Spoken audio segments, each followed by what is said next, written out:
Wake up. Wake up. Get up. Get up. It's wake up. Wake up. Get up.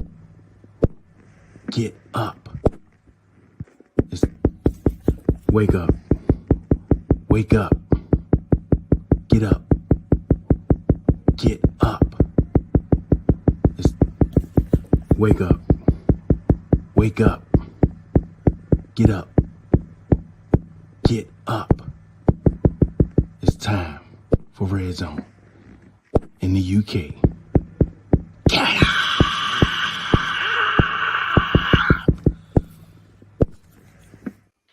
Welcome to Redzone in the UK. I am Deuce. We have Andy and Christian this morning. You know, when I first did that, it must have been early in the morning because I don't know why I'm whispering. I may have trying to wake my wife up, so it actually sounds a little like kind of creepy, I guess. So maybe we need to do a do-over. Oh man, yeah, it always cracks me up, man. Always cracks me up. Maybe it could be played to the Washington defense. Wake up, get up. Right, exactly. Yeah, let me whisper that to them. GDR, yeah, definitely. How you doing this morning, Christian? I'm fine. It's 10 to 11 in the morning here in the UK, so not too bad. I've got a cup of tea, very English, but yeah, I'm good. How are you, Juice? I'm doing good. Andy, how are you, buddy? Yeah, man, I'm good. I'm good. Just about got over last week's debacle. Just about. Oh, God. And yeah, I mean, so ready to go again for another game today. So let's see how it goes, man. Most definitely. So it is 5:49 here in Atlanta, and I will say, the turnout here is very, very impressive. I think we always travel well to like Atlanta. I know last time in New Orleans we went down there, we traveled well, but Atlanta is not that far of a drive, and a lot of like former, Redskins, Commanders fans down through the years lives down in this area, like in the South North Carolinas, Atlantis. So I'm not surprised at all of the turnout, but like we're everywhere, like literally everywhere, on the planes, the hotels. The rally was very, very good yesterday.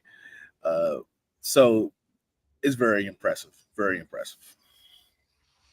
Just imagine if we were a team that actually won.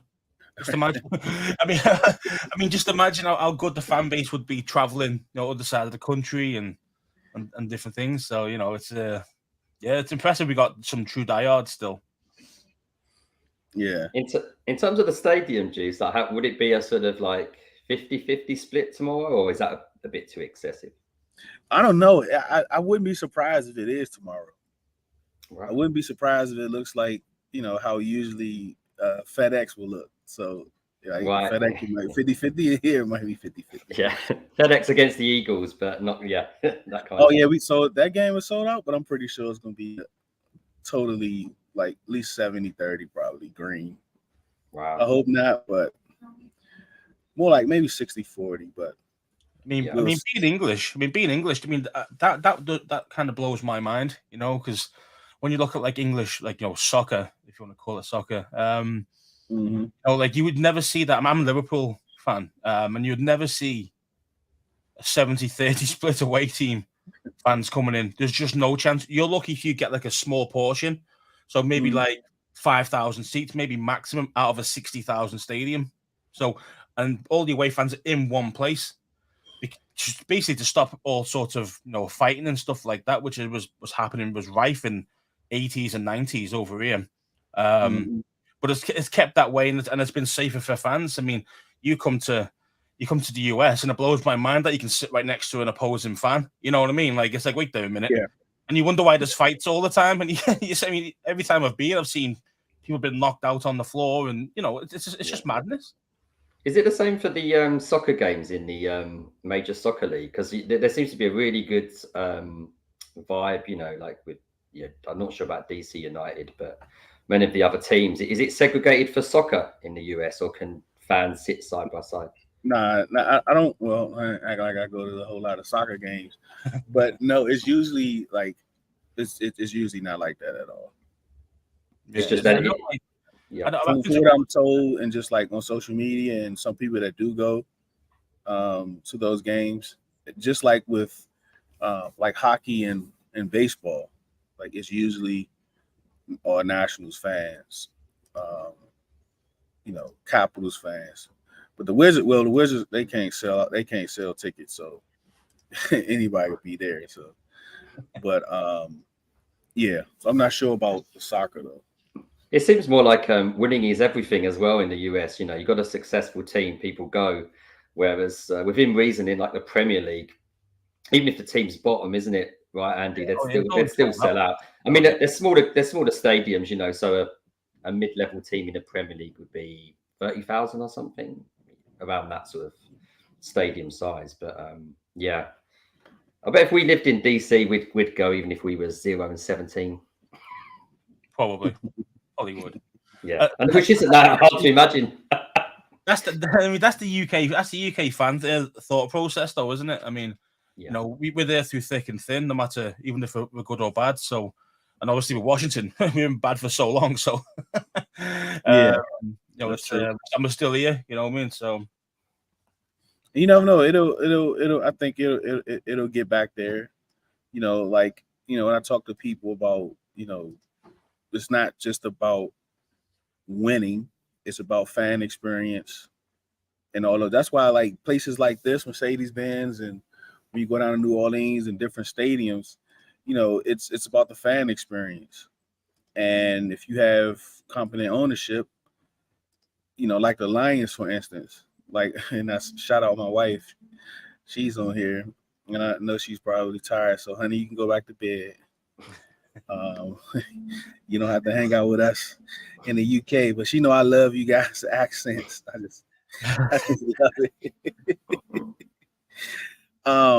But like they were bad for decades, but they didn't have issues filling their stadium with their own fans, So, but it's gonna take a little while for us to get there, but I think we'll get there for sure. Good morning, Scott. Ollie. Morning, Scott. All right, so let's get into it. Hot takes. Kristen, have you worked on your hot takes in the last few weeks? Basically what you're saying is do your job, Christian. That's what you're saying here. And you know what? I reckon, despite you guys every week tell me exactly what to do, and I still think I've failed, right? Even though it's you give me clear instructions. But okay, I'm going to give you another Christian lukewarm take, and then maybe a hot take. Okay, I wouldn't want to spoil it. Right. So my lukewarm take, I think our Robinson is going to outscore Bijan Robinson. So I'm not sure if that's too much of a hot take, but I think our running back or our main running back is going to have more points on the ground than Bijan. And then I had this kind of weird, more of a kind of prediction rather than a hot take. I've just got the feeling if we might see Taylor Heineke, something bizarre happens, like Desmond goes down in the last quarter. And, it's up to Taylor Heineke to lead a game-winning drive against Washington. And obviously, like X or Twitter might just melt down if he leads exactly. a game. Let's pour a bucket of water on that hot take. But yeah, it's good to see. Yeah. So no matter what kind of hot take I have, I tend to upset everybody. So yeah, our running back runs further and harder than Bijan, and the possibility of Taylor Heineke in the fourth quarter trying to win the game for the Falcons. Oh man, would he get a pair of burgundy and gold Air Jordans? Who knows? What you got, Andy? Ooh. For me, I've got again, it's the running backs, but I do think it's Taylor Algier. I think he's going to have a huge game. He runs hard. We're not very good against the run where it's right up the middle. You see our defensive line get split quite a lot, and our linebackers are terrible at trying to tackle. So I think Taylor Algier has 100-yard game. Wow. Yeah. For me, I really want to say Forbes a pick six, but and we're going to talk about this a little bit, but I'm really concerned he's not going to play I really am. So I'm going to say a pick six comes from the secondary. I just don't know. I just don't know who. I'm going to say pick six comes from the secondary for my hot take. All right, Scott, if you have a hot take, go ahead and put it in the chat. All right, so we know we're at Mercedes Benz Stadium for the location. The weather, it's a dome. So, but there has been rumors. I know they were talking about it yesterday that they might open the roof a little bit. So it's chilly. It's cold. It's cold. Right now it's about 50, 53 degrees. And doing a tailgating, it's probably going to be around 53, 55. I think it's supposed to get up to like low 60s down here. So hopefully they keep the stadium, the dome closed, right? Like history. I didn't really look at any history. I know we won last year. That's when like the Brian Robinson breakout game, right? Was against the Falcons. When he had that over 100 yards. He had that catch when he trucked the guy in the up the sideline for the touchdown. So that was awesome. But anybody got anything about our long-term history? I had just looking a little bit back. I think it's 17 for Redskins, football team Commanders, and 10 for Atlanta. I think there's a tie as well. So, but like I say, I only look back at the last game as well, which was quite a low. It was 19-13, so quite a low scoring. Yeah. Scoring game. Was that against Atlanta over there with you guys when it was left? Is that when the tie was? No. Was that against Atlanta? Or was that against the Bengals? Bengals. Yeah, Okay. Cool. All right. Key matchups. Let's start with you, Andy. Key matchup. Well, I thought it was. You mentioned in Forbes. I was thinking that it was going to be Forbes against Drake London, so that'd be quite an interesting matchup. If, as you say, if Forbes plays, London has been a little bit kind of very inconsistent, really. Yeah. He's got all the attributes you want from a wide receiver, but they're not utilizing him in any way, shape, or form to his skill set. But Atlanta are more of a run-first team, as we know. You've got Bijan, you've got Taylor Algier, and then they do a lot of screenplay, short passes. That's their kind of tactic. So if Forbes isn't playing, then I think the next one's going to be kind of how to stop Bijan. So it's going to have to be Jamin Davis up against him. I think, kind of like see can he kind of keep him contained and not get any more than say 3-4 yards or 2-3 yards. You know what I mean? Each time. So for me, it's Jamin Davis against Bijan. Okay, what you got, Christian? Yeah, I was also looking at Drake London, and interestingly enough, I was thinking who actually matches up here. So I was not surprised. You said about maybe Fultz Jr. being benched. I just wondered if Benjamin St-Juste could play on the outside against him. St-Juste is what, 6'3". Drake London must be about the same, maybe even a similar size, similar speed. Yeah, similar size. So whether they decide to make that more of a physical matchup, I think we expected St-Juste to be a little bit more breakout this year. But I kind of think at the moment it's unfair to sort of zero in on any one player. No one's doing defense has just been awful most of the season, besides a few select guys in a few different games. Absolutely. They've not been consistent at all. I mean, that really frustrates me. Yeah, I mean, even in the backfield, you could argue, apart from the Bears game, Kendall Fuller's maybe been the best player on the roster actually this season. Yeah, he has. I mean, he has been like, he was getting a lot of praise prior to that Bears game, and then happened. But I think that's more so that out of nowhere, Jack Del Rio want to run a 4-7 defense. Out of nowhere. So that's why that happened. Sorry, mate. No, go ahead, Andy. No, so this is why our defense isn't playing very well.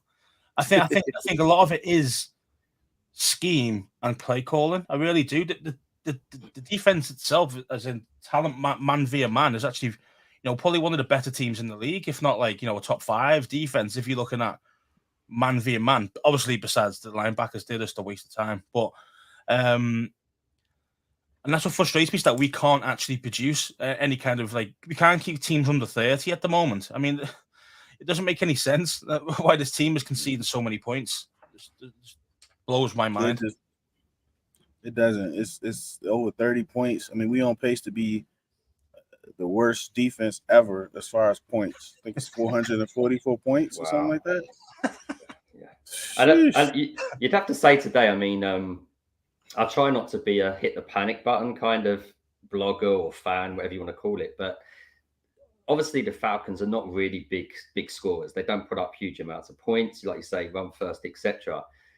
If we see the Falcons get like over 30 or something silly, you know, like near the Bears total, there'll be changes. Surely there'll be changes. Because they are I don't not think the fans will scoring take it anymore. I don't think. Yeah. Yeah. Scott said each other starting front four on the defense gets a sack. That'll be lovely. Mm. It would be nice, but the offensive line's pretty good, man. You know, it's a pretty good offensive line, Atlanta's. So we'll see. Obviously, he really does like to hold the ball a little bit. Just a little bit like our guy. But yeah, we'll see. I mean, I can't see it personally, but it'd be nice if it happened. Would you say with Ridder, he's sort of less of a kind of deep ball kind of QB, a little bit more conservative? Yeah. I mean, when I went to watch the game, he was it was probably his worst game in this whole season. To be fair, he was playing against the Jags over here, and right, he was awful. He was genuinely awful. I thought, dang. I mean, when I was actually watching this guy in college, I really liked Ridder coming out of college. So, and the interesting thing is he's not lost a home, you know, for any of his teams ever. Oh, ever. College, Atlanta. Oh. He's not lost a home at all. So that's an interesting stat, isn't it? So yeah, there's still time to get a flight back. Jeez, like, you know, sell those tickets. You know, thanks for that, Andy. Just killed the podcast vibe there. Do you like Ridder? I think he's going to get better, but yeah, he's inconsistent at the moment, and hopefully we get him on a bad day. Yeah. I think he's more week 1 through 4 than what he was week 5. Like, I think that's where he is. I think, you know, last week, you know, he did pretty good. I think it was an anomaly. I don't think we see that Ridder. I think the Falcons still want to run the football, but for my key matchup is, of course, Bijan, Algier, but more so Bijan, Kyle Pitts versus Cam Curl, and I don't know who else. Like, I don't know. I don't know who else, because I don't trust Jamin, and Barton is definitely not going to be able to keep up with any one of those guys. So that's my biggest concern. Like, that's my key matchup for us. If we can find a way to contain those guys, I think we have a big game from the defense. But if not, it's gonna be a long day. It's gonna be a long day. Where were you all with the whole Bijan hype? Because, you know, that was a real big thing in the Commanders community. Where were you at, Christian? Oh, I would not have been. What's the way of putting it? I mean, a little bit is our current front office. Even when they make what appears to be a very sensible decision, we needed a cornerback, so we drafted a cornerback. Maybe Forbes Jr. will go on to be a great quarterback.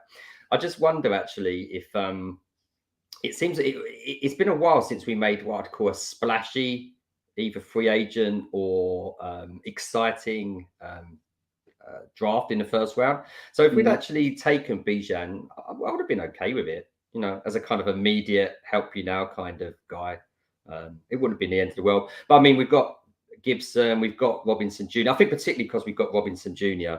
I don't think they were going to go down that path, but you know, I guess you need him to have a kind of, when Saquon Barkley is healthy, kind of impact, don't you? You know, does that justify maybe that was hype, running back? That was the hype. He's the next generational running back. He's this, he's that. He's going to be the next Saquon and all the rest of it. How was he at Wembley or Tottenham? Sorry, Andy. Huge, yeah. So the hype was massive on him. To be fair, I mean, the guy is. Don't get me wrong. The guy is a very good running back. I just don't think the hype's going to match up to what his production's going to be, if that makes sense. Like, because he's not on a. I say he is in a run-first team, but you do use him in the passing game, but he's not. for some reason, he just doesn't come across as a guy who's going to hit one for 90 yards and a touchdown. Do you know what I mean? He's always going to get caught up somewhere. So I don't know if that's scheme or just talent. I don't know, but he seems very elusive to a certain extent. But I mean, I don't think the hype is going to match what his production is going to be over his career. Do you think as well sometimes, like if you're so intent on being run first, although you're going to get a lot of carries, in some ways that can make it a bit easier for sort of scheming up against him, etc. You know, it's great going. Oh, yeah, you know, you draft a running back, you're going to be a run first team, but you're kind of telling everyone what you're going to do. Yeah, but like with Bijan and Saquon and Christian McCaffrey and even Gibbs, like those guys is just not like runners, right? You know, they are receivers also. Mm-hmm. So they can beat you either way. Like Bijan is all over the field. He's at slot, he's out wide, he's pre-motion, he's a wing. Like they put him all over the place. So you have to account for him. I mean, they may even want to put like Danny Johnson or BSJ or somebody like that on him throughout this game. Because I don't want to see please, Jack, I beg you. I don't want to see no linebackers. Please, I beg you. I can just see it, man. And I know what JDR is going to do. Put Damon Davis on him, and then he's going to take him out on third downs like he normally does, and then he's going to bring in some other fool who can't even match up against Bijan, and Bijan's going to kill us every time on third downs. You can see it, man. You can see it all day. Man. Oh, man. It's going to be a nightmare, man. Yeah, man. Let's see. Percy Butler on Bijan hype. He's not scored a touchdown all season. Only has 200-ish yards with 5 on carry. Not bad, but setting the work. But hey, here comes the Commanders. Like we're known for giving people the game of their lives. So the get right game, that's us, mate. The get right game. Yeah. Hello, Carl Pitts. Hello, yeah. Right, Hello, exactly. Bijan. Oh no, right, exactly. All of a sudden, right? Yeah. Desmond Ridder suddenly has a live arm. Yeah, great. Yeah, like he also 60-yard TDs. Yeah. Gosh. All right, keys to win. I'll go first. We know that BME is not run first. Like this is a pass first team. Like I think we should all come to grips with that. People that want him to run the ball more and all that, like he's not doing that. Like he's not doing that. We're a pass first team. He'll run every now and then, right? So that's just what it is. I don't think we're going to have like 55 straight passes or passing plays, anything like that. I mean, we were down. We had to put points up. I don't think we're going to see that. But I think we need to, and we're not going to play to control the ball, right? I think we need to limit turnovers. We need to do more quick passes, slants, which is pretty much extension of the run game. West Coast offense, what I thought we was going to kind of run, but it looks like we're running more Air Coryell than West Coast, right? But if we can get the ball out of Sam's hands fast, like we did, like on that first drive against the Eagles, if we do more of that, get the ball out of his hands, get into our playmakers' hands, give them opportunities to make some yak yards, I think we win this game, easily. And put some points up on the board early to give our defense a chance to kind of make the Falcons a passing team. If we can make them a passing team, I think we have a better chance of winning. What about you, Andy?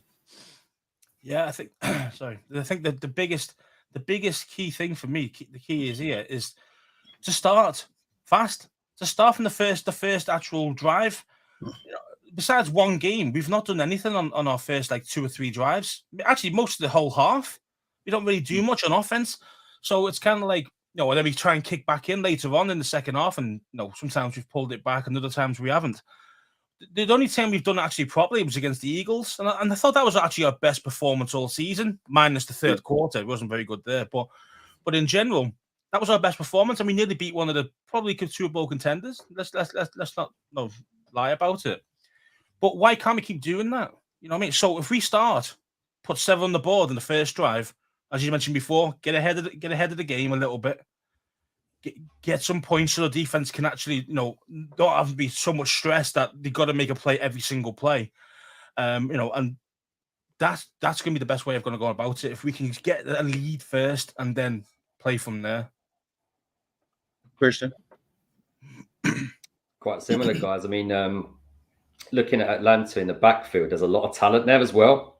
And we know that Sam can get a little bit fixated on his target. So I think we need Sam to obviously play well. That goes without saying. And yeah, the defense don't come out sluggish, come out to play.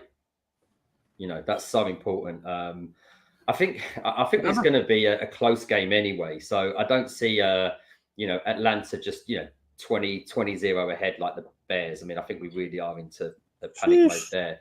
But like I said, I think it's another important game for Sam Howell. They've got, was it Jesse Bates is at the back there, excellent free safety. They even acquired, is it Jeff Okudah? Jeff Okudah. Yeah, former number 3. So that's difficult. Eddie Terrell's an excellent corner.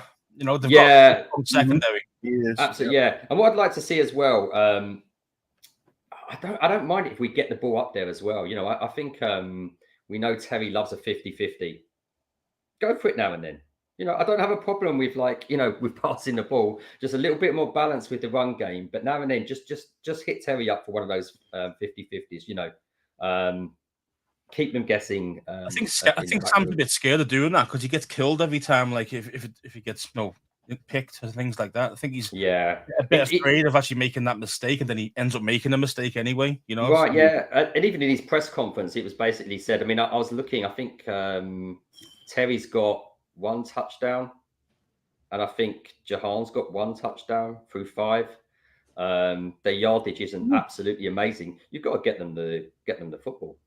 So yeah, I don't mind. I don't mind a bit of play action. Take a shot now and then. That's absolutely fine. But dropping back 50 times, that's not fine. Yeah. I mean, you have 400 passing yards. You have 400 passing yards. You expect to have at least 3-4 touchdowns, right? Yeah, so true. I mean, it's a recipe to lose if you got to throw it 50 times a game. Yeah. Never mind 50 times in a row, like we did 55 times in a row. Which is insane. That was insane. Man. And the thing is, from a fan point of view, if you get the ball up to Terry and it is 50-50, you're not going to complain about that. For a start, if absolutely nothing, you've hurtled the ball a good 40 yards down the field anyway. So I don't mind that. Going for that kind of play now and then. I think it's important that we do keep them busy at the back for Atlanta. Yeah, and I think we've run like a 2-minute offense, starting the end of the third quarter. So.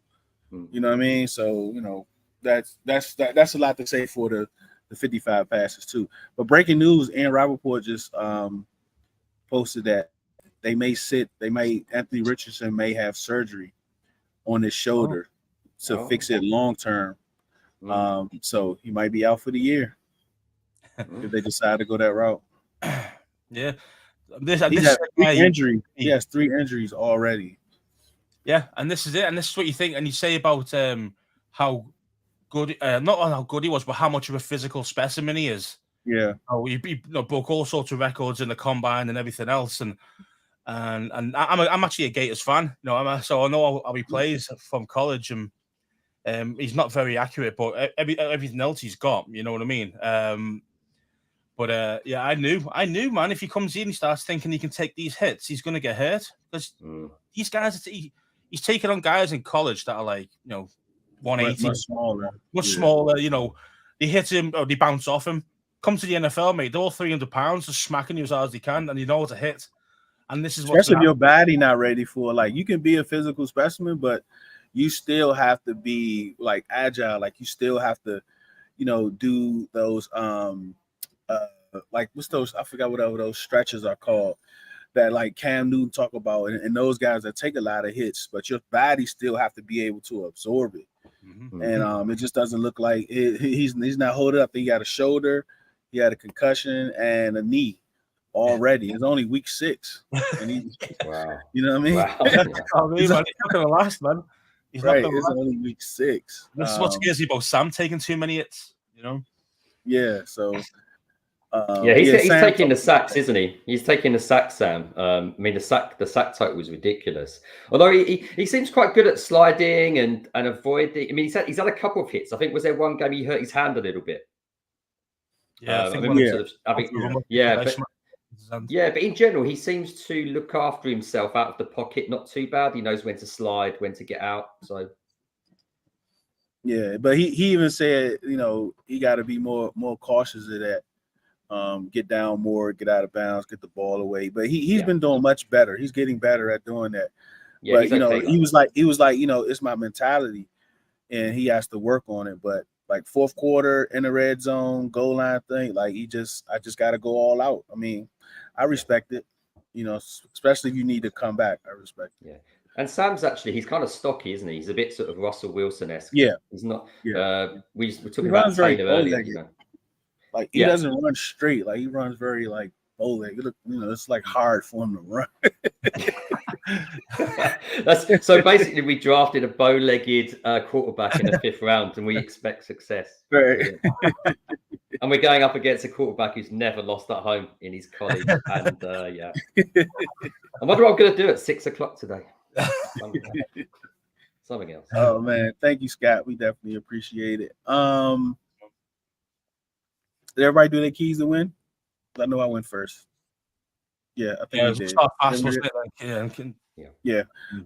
Spotlight player. Start with you, Christian. Who's your spotlight player? Offense, defense. And Andy's going to give us the Falcons spotlight player. Sure, yeah. I've gone for offense. You know, the ball came out, whatever, you know. He got 77 yards versus the Bears. I think even a casual fan, we know how important it is to have a bit of a safety blanket tight end. You know, when essentially your quarterback's a rookie. He's not the future of the franchise. You know, we're gonna see a far more dynamic tight end for the Falcons in Pitts, etc. But I think he looks better than 2022.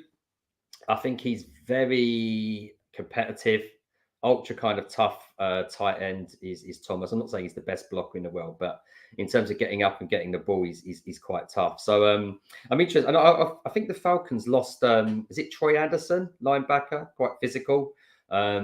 He's on IR. So I don't know. I just got a feeling that Thomas might be able to eat a bit today. So he's my spotlight player. One part, like Cordell Patterson, like he's been very underwhelming this year so far. But he always plays well against us. No matter what team he's on, for some reason, he always plays well against us. So let's not be that team again. That right game. Yeah, to your point, Christian, we could talk about this a little bit. I do not like comparing our offense and whatever to Kansas City. You know, totally different quarterback, totally different skilled players. But when you go back, like when Sam watching the tape of like the offense and probably what EB want to run, I don't know this for sure, but it's a lot of Travis Kelce, right? A lot of their success came from Travis Kelce. So it's not like we're trying to make Logan Travis Kelce, but when you watch the tape from last year and you watch the offense when it's successful, that's where the ball is going. So when Sam is seeing that over and over, I don't think he's trying to make him like Kelce, you know, but it's like this always works. Like the tight end's supposed to be here, and for the most part, Logan's has been where he's supposed to have been in that offense. So like we were saying a lot of, well, not a lot, but we were saying more Cole Turner like weeks like when Logan got hurt after, but now I don't even know. Like I don't know how many snaps he had. He had last week. So, Andy, like, I think Logan stays healthy. I think he's going to be a big part of this offense. But on the flip side, he's still number 4 in targets. I mean, he did miss one game, but he's still number 4 in targets. So, I don't know. Like, it just seems like we just watching the game, it seems like he has more targets than everyone else. What you think?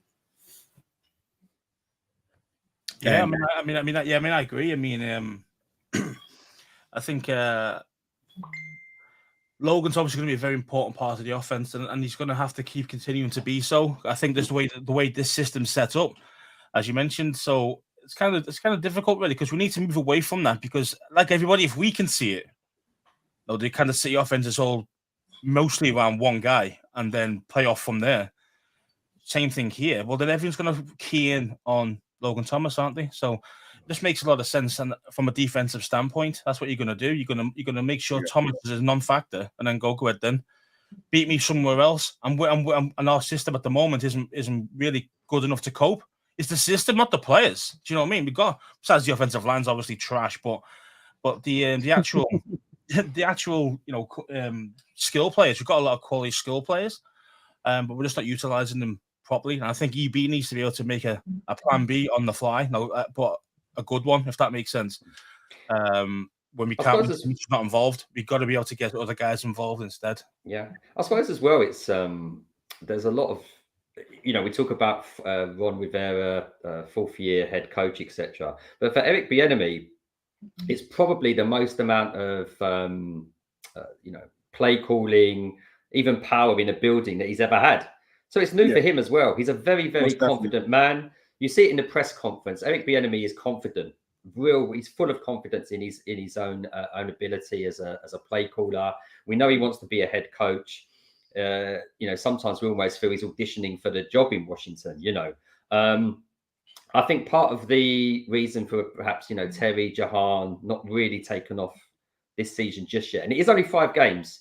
It is a new system as well. So, but yeah, I think if they do, I mean, like I say, you want to get the ball to those playmakers. We've seen little flashes from Curtis as well, haven't we? Like Samuel. I mean, I still quite like Samuel on the outside as well. I think he's kind of underrated as a traditional wide receiver, Curtis Samuel. But he's been used more as a wide receiver and not like that quote unquote gadget player in this offense. Yeah, I think he's more of a true wide receiver, Curtis Samuel. I really do. There's a lot of we've got Gibson's a gadget player as well, isn't he? But can he be trusted? Anyway, we want Gibson to be a gadget player. Yeah.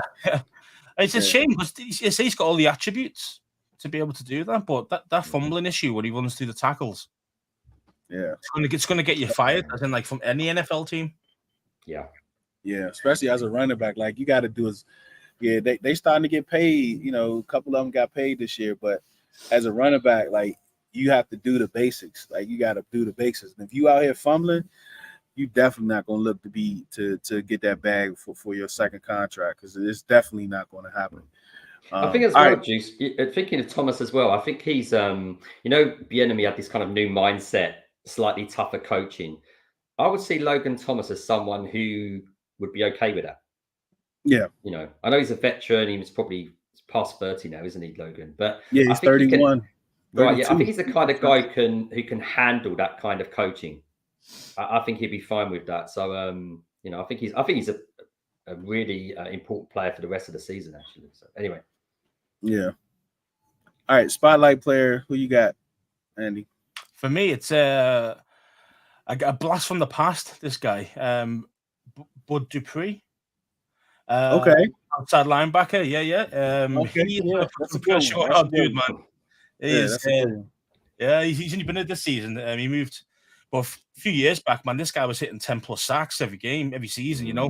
Okay, he's 30 now, so he is on the like end of his career type of thing. But this guy's still got what it takes, and we're awful against kind of pass rush anyway. So I can just see this guy just tearing apart Wiley. I mean, I know he plays right side, but he'll move over to the left to take on Wiley. Yeah, they'll move him. Yeah, you'll move him over to go against Wiley and Wiley's just terrible. Like he just genuinely is. I mean, I think I can do a better job, being honest. That's how bad he actually is.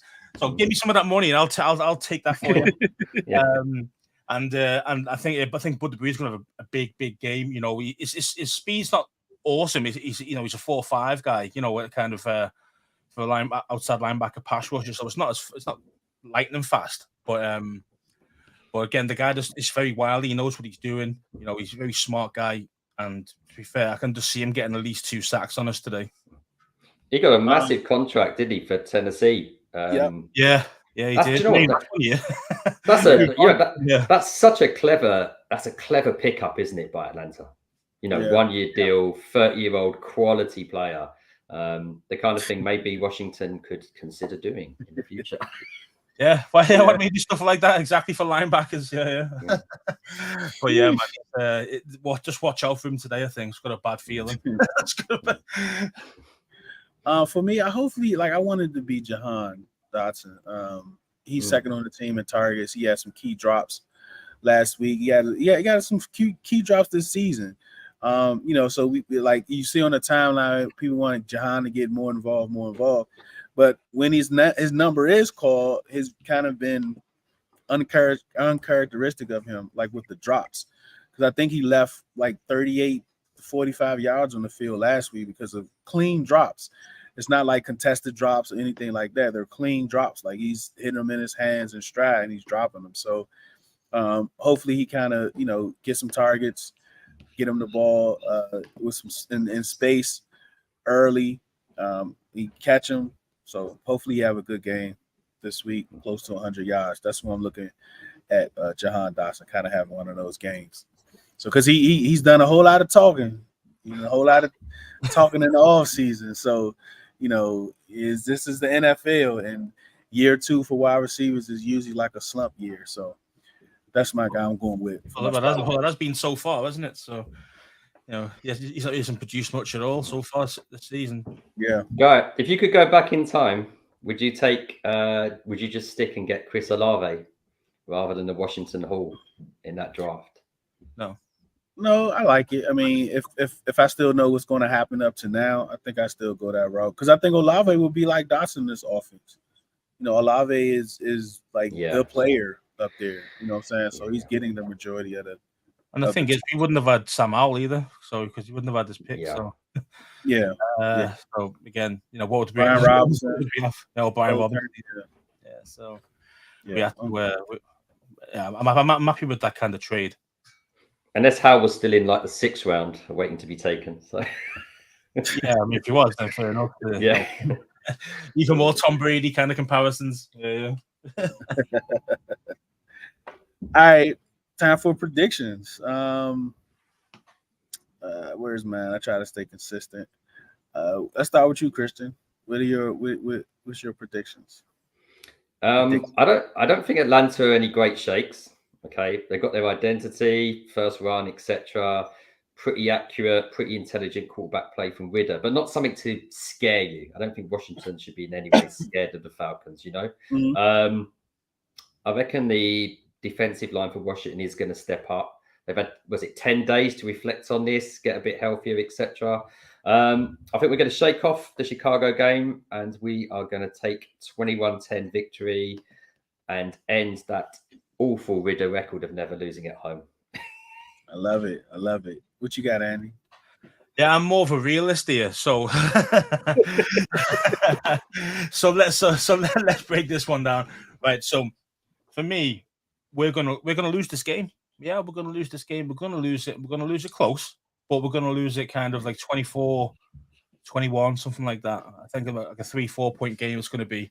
I just think we're just not gonna put enough points on the board. Our defense is just not good enough. I mean, as long as JDR is still in charge, it's just gonna be the same old every single week. So because he doesn't look like he ever changes his game plans or his schemes or anything. So for me, I've lost total faith in JDR, to be fair. That was a killer for me. That Bears game was an absolute killer for me. It was like, no, you cannot lose to a team you have not won in 1 year, 1 calendar year, and then concede 40 at home against them. I mean, come on. I mean, it's just ridiculous. I mean, he should have went last week personally, and I think he's already lost the players. So I think we'll lose this game.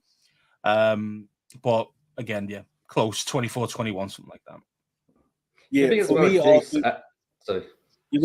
have one question before. Sorry, Jude. One thing throughout the Rivera era, I put this in the latest blog. Okay, we've not really been a quick team. We've lost some games, but we've often bounced back.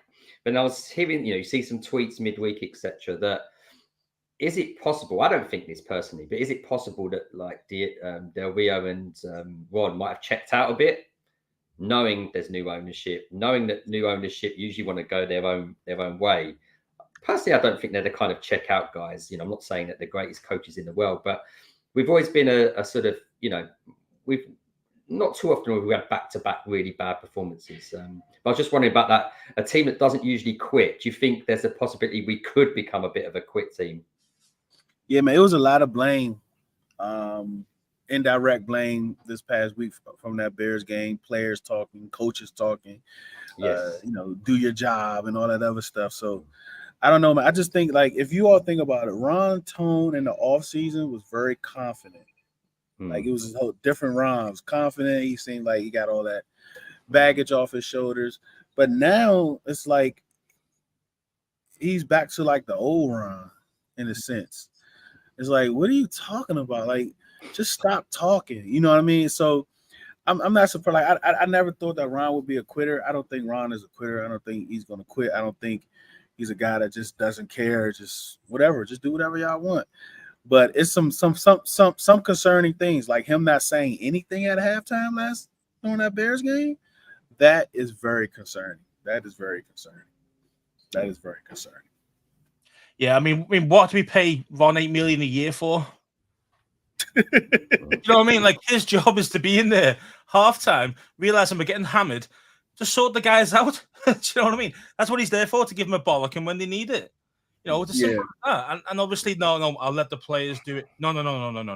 That's your job, bro. That's what you're there for. You're there to kick their ass when they're not doing the business. It's simple as that. Yeah. That's worrying for me. Yeah. Do you know what, though? I found it quite interesting at the same time, because he's not really been a point the finger at the roster kind of coach before. I mean, quarterback's been different. And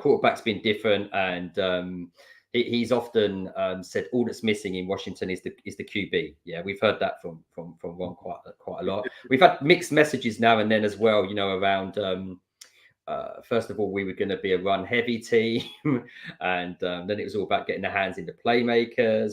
So we've had, he's had slightly mixed messages. But yeah, sorry, I just find it. Sorry, Juice, I'm keeping you from your prediction, but I just found it interesting that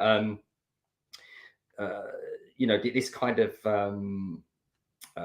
do your job kind of approach. It's almost like the coaches are saying a lot of these defeats are on the players, and although our instant reaction was, it's the coach's fault, the players, I think there's a lot of pieces in this kind of pie where we're not getting the wins at the moment. I don't think it's all on the coaches. Personally. We get a loss today and it's ugly. Like, somebody hair can roll tomorrow. Like, I don't think Ron will be firing anyone, but I think a call will come. I don't care how you feel about this person. And people say, well, who's going to take over for the defense? Like, it don't matter. Y'all say David Mayo so smart. Make him the defensive coordinator. Who cares, right?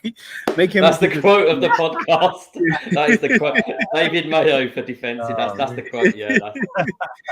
Yeah, but definitely somebody's going to have. Why don't they do this? Why don't they put Ron Rivera as actual defensive coordinator? Yeah. I can see that. I can see that happening, and I can see him taking over more or being more involved in the defense. I can see that happening too. But for me, too many chefs in the kitchen, then, isn't there? You know what I mean? Too many cooks in the kitchen. It'll be like a demotion in a sense. Like, Jack will still be around. Maybe he could just focus solely on the linebackers. You know what I'm saying? Like, it's even worse. Yeah. So I don't know. But as far as you know what, that's a good point. Because remember, Ron said he's going to be more involved on the defensive side in the offseason. So maybe he's been more involved. Maybe he need to back up and not be so involved. Yeah, defense looking worse. Whatever it is, it's looking bad, man. It's looking real bad. I mean, even worse than, I know we start slow and defense looks bad the first few weeks of the season, but it's looked worse than it's ever looked these last 3 years.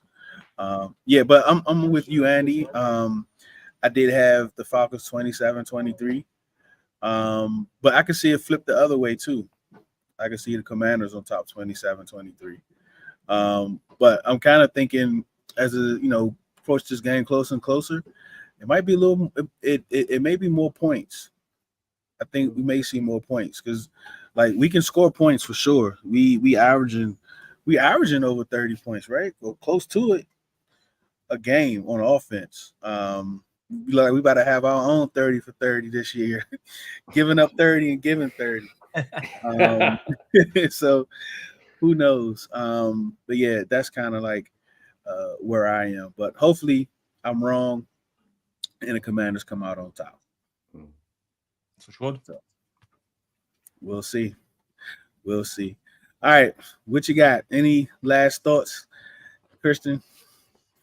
No, like you say, I mean, we've so often had must-win games. This really does feel huge for a few people in the Commanders building, particularly the defensive coach. So, to be honest, with my predictions, we could play the 85 Bears and I'd still predict the Commanders to win. So I am Mr. Bias. Who knows? Yeah. We'd probably lose against the 85 Bears now, wouldn't we? So yeah, man. I mean, it's just bad, man. It just really is. I mean, you know, I do feel like a lot of players have checked out, not the coaches, you know. And it's just very frustrating because obviously as fans, I mean, Deuce is there again today. You know, he's traveling over there to see the game, and he goes, "Do you go to every away game, Deuce?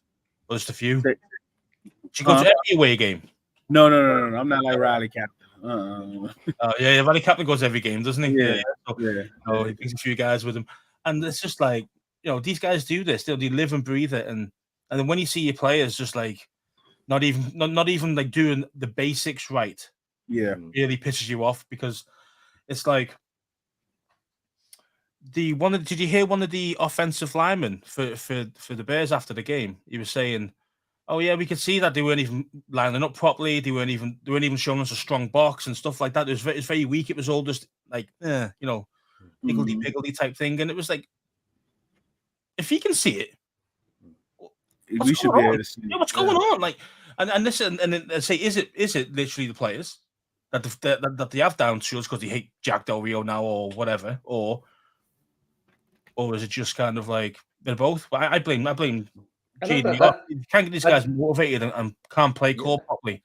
And it does justify. I mean, you know, if the Bears have said that, it does justify a little bit some of this being on the players' side and the "do your job," you know, motto that's now being vaunted. So I don't think it's all on the coaches. That's what I'm saying. Whether that just makes it more worrying, I'm not sure. I was going to one last thing to throw in with, you know, you see how bad Denver are doing, okay? And there's talk of Denver starting to maybe shop some players. You know, who knows? I mean, obviously they got that massive Russell Wilson contract, so I'm not surprised you look at blowing up some of the roster, etc. At what point, what kind of record could we have, say, halfway through the season or after 10? Where we should start to consider trading assets for picks for the new regime, for a new general manager. We only got 2 weeks. So it's at the end of the month. Trade deadline is week 8. Yeah, I think the trade deadline is week 8. So I don't know. I mean, I guess they can, you know, see if they look for some trades. I mean, do you think Chase Young has actually made the defensive line worse, even though that he has been more productive than others? I don't know. I had a thought on that. Pressures, you know what I mean? He's getting close to the quarterback, etc., etc. I had a thought on that, Andy. Just throwing this in. All our guys drafted across the front four, and I just wonder if sometimes having a slightly different perspective, you know, someone decent free agent comes from another team. Different way of looking at things. It's almost a bit incestuous, you know, all 4 of them always been with Washington. I just wonder sometimes if that someone from the outside comes in. I mean, I'm not overly bothered when we lose one of Young and Sweat. I don't even have a strong opinion as to which one. If you go with the talent, you know, if you go with the talent, it's probably Chase Young. If you go with perhaps who's earned it a bit more, maybe Sweat. It's difficult to tell, but you know, we've got FA coming back today, haven't we? Our UK man. I reckon he knows how to set the edge. He's not like the most fan. He's a kind of like $5 million a year kind of, you know.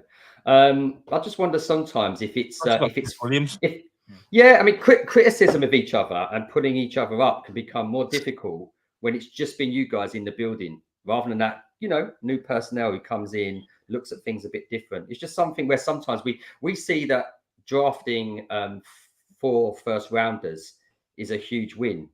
Perhaps not always, you know. You look at. I just think JDR is trying to think.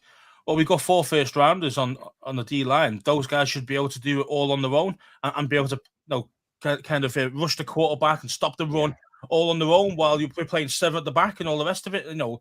For the throw, passing plays. It's no. These guys are too. No, I mean the thought of it, right? The thought of having first round picks that they should be able to win more, especially one-on-ones. But we don't have. They're not like. That's why I've been asking this question the last couple of weeks. At what point do you move draft prediction? Draft round and replace it with actual production. Yeah, absolutely. Chase Young was the second pick of the draft, but he's playing like a third rounder. So, address him like a third rounder. You know what I'm saying? Treat him like a third rounder in that sense. So, that's just where I am with this defense. I mean, even when you talk about Allen and Payne, those guys are good, right? They're very good, but they're just inconsistent to me. I don't see a whole flow throughout a whole game. Those guys being disruptive. Yeah.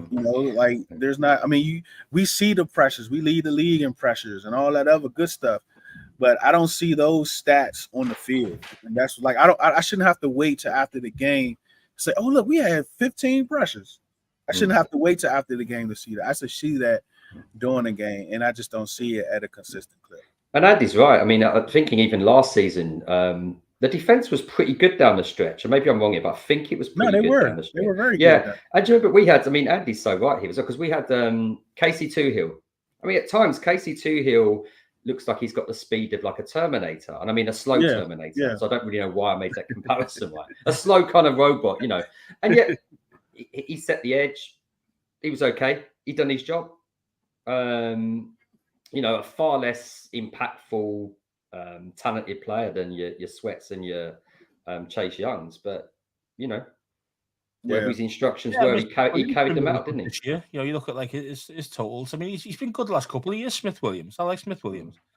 I mean, he should be around next season, even though his contract's up this year. I'm hoping that they keep him.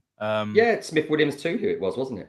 Yeah, exactly. Yeah, I say Toohill is the best bender that we have on the team. So that's one thing. Toohill is. Yeah, Toohill. Yeah, he got a little bigger too. It looks like, in OTAs and stuff, he looked. And you know what?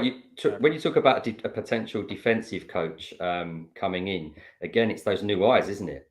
They may look at a guy called Toohill and go, "I can really do a lot with this guy." I'm prepared to lose X, Y, Z. Yeah, anybody on our defense, even the first rounders, okay, Jack, they're not doing it as first rounders, right? So let's start treating them like third round. Let's mix it up. Let's put Chase and Sweat on the same side. Let's stand them up sometimes. Let's move them around. Let's do some pre-snap. I keep saying, send Jamin at least 12 times a game. At least he should be coming at least 12 times a game. At least 12 times. You want to boost his confidence up? Get him around a quarterback like the first few weeks last year, and then it just stopped. It's like when the running game's working, the running game will be working well, so it's not always. I mean, I know Sam Howell midweek talked about it's because we're playing catch up. You kind of understand that, start throwing the ball out. But even when it's a close game and we can still, balance between pass and run, we just abandon it. It's just we do some very strange things. That's EB's style. He says he's a pass first guy. But yeah, man. I mean, say with Jamin, that's all he's good at. If he hasn't got to think, just get after the quarterback. Yeah, see ball, get ball. That's what he's good at. Yeah, and he finishes as well. He can finish.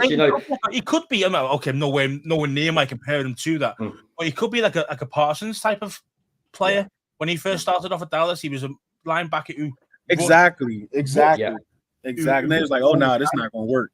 Yeah, it's not going to work. we got to do something different." So that's what Dan Quinn. That's what the good coaches do, and that's what he did. Let's blitz. But I definitely think we need to be more aggressive on defense, man, as well. I mean, I say the scheme's always this zone match crap, and there's a bit of zone here and a bit of this and a bit of that. It's like no, we're getting burned every single time. It's like we need to start putting some real pressure and not just having the 4 guys up front doing it. We need to actually something like, say sending Jamin, sending some corner blitzes once in a while. Send these things across, change it up. At the moment, we're so pedestrian, and we can see how easy it is to actually beat us. So there's no pre-snap activity. He doing delayed blitzes from 25 yards away. Like all that stuff is it's not even when we did blitz. That's what it does. even when we did blitz, it seems like it wasn't. It's like we don't even practice it. It looks sloppy. It's like he's yelling from the sideline. Oh yeah, go blitz now, blitz now. It doesn't. You know what I mean? It doesn't look. Yeah, it doesn't look scripted at all, man. It doesn't. Nightmare, man. Well, all right, that's good. Kristen, Andy, we appreciate all of you that got up early with us over here, and everyone that joined over there. We appreciate you all. We know your time is very valuable, and for you to spend it with us, we definitely appreciate it. Remember, do it because you love it, not because it loves you. One beat, one sound, one heart, one love.